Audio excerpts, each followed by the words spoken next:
اور بتا دیں کہ خلیجی خطے سے ایک اہم خبر سامنے آ رہی ہے۔ حکام کے مطابق خلیجی علاقے میں موجود تمام بھارتی بحری جہاز اور عملہ مکمل طور پر محفوظ ہے۔ گزشتہ 24 گھنٹوں کے دوران کسی بھی قسم کے سمندری حادثے یا سیکیورٹی واقعے کی کوئی اطلاع موصول نہیں ہوئی ہے۔ ذرائع کے مطابق کل دیر شام LPG سے بڑے 2 بھارتی پرچم بردار جہاز بھی محفوظ رہے اور اپنی معمول کی سرگرمیاں جاری رکھے ہوئے۔ حکام نے اس بات پر زور دیا ہے کہ صورتحال مکمل طور پر قابو میں ہے اور تمام بحری راستوں کی کڑی نگرانی کی جا رہی ہے۔ رفیق میرے ساتھ ہے۔ اس دوران کچھ دیر پہلے ایک پریس کانفرنس بھی یعنی میڈیا سے بھی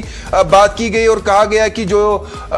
جہاز دونوں ہے وہ پہنچے ہیں LPG کے حوالے سے۔ رفیق ابھی کچھ دیر پہلے ایک اہم پریس کانفرنس سرکار کی طرف سے کی گئی ہے خلیجی خطے کے حوالے سے، جو کہ انتہائی اہم خبر ہے۔ کچھ جانکاری اور کیا کچھ کہا گیا؟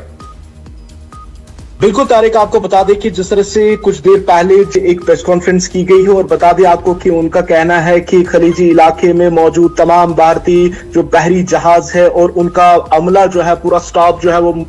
مکمل طور پہ محفوظ ہے اور گزشتہ 24 گھنٹوں کے دوران کسی بھی قسم کے سمندری حادثے یا سیکیورٹی واقعات کی کوئی اطلاع جو ہے وہ موصول نہیں ہوئی ہے۔ میں آپ کو بتا دوں کہ جس طرح سے جو بتایا جا رہا ہے کل دیر شام گئے جو ہے 2 بھارتی جو جہاز تھے جس میں سے LPG تھا وہ جو ہے ہندوستان پہنچ گئے ہیں۔ ان کو اسٹریٹ آف ہرموز کے پاس جو ہے وہ اجازت دی جا رہی ہے اور اب تک آپ کو بتا دیں کہ 6 ایسے بحری جہاز ہیں ہندوستان کے جو ہندوستان پہنچ گئے ہیں جن میں LPG تھا۔ اور کہیں نہ کہیں آپ کو بتا دیں کہ جس طرح سے ہم دیکھ رہے ہیں کہ اسٹریٹ آف ہرموز کے پاس جب بھی ہندوستان کی جو LPG سے لیس وہاں پہ بحری جہاز پہنچتے تو ان کو وہاں پہ اجازت دی جا رہی ہے اور اتھارٹیز ہیں ہندوستان کی انہوں نے کچھ دیر پہلے ایک پریس کانفرنس کی اور انہوں نے سیدھی طور پہ کہا کہ خلیجی علاقے میں موجود تمام بھارتی بحری جہاز جو ہے اور ان کا پورا سٹاف جو ہے وہ مکمل طور پہ محفوظ ہے اور 24 گھنٹوں کے دوران پچھلے کوئی بھی جو سمندری حادثہ ہے وہ پیش نہیں آیا ہے۔ ایک طرح سے ہم دیکھ رہے ہیں کہ اسٹریٹ آف ہرموز کے پاس جو نیول بلاکیڈ لگایا گیا ہے وہاں پہ کسی بھی کنٹری کے جو بحری جہاز ہیں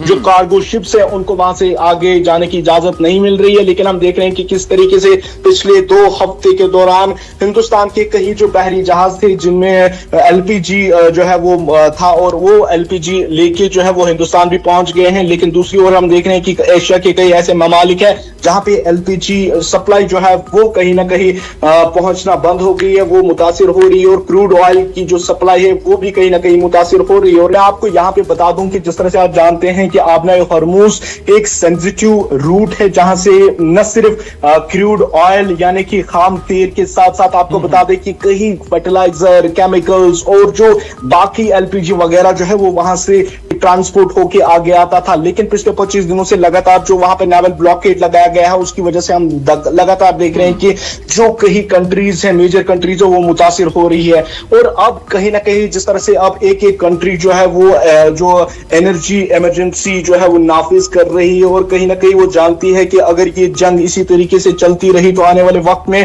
کافی امپیکٹ جو ہے وہ انرجی پہ پڑ سکتا ہے، خاص طور پہ LPG، پیٹرول، ڈیزل اور جو باقی فرٹیلائزرز ہیں ان پہ امپیکٹ آ سکتا ہے۔ اور اس چیز کو مد نظر رکھتے ہوئے ہم دیکھ رہے ہیں کہ آج چائنا کی جانب سے بھی جو وہاں پہ فرٹیلائزر ٹریڈ ہے اس کو بھی ریسٹرکٹ کیا گیا ہے کیونکہ وہ جانتے ہیں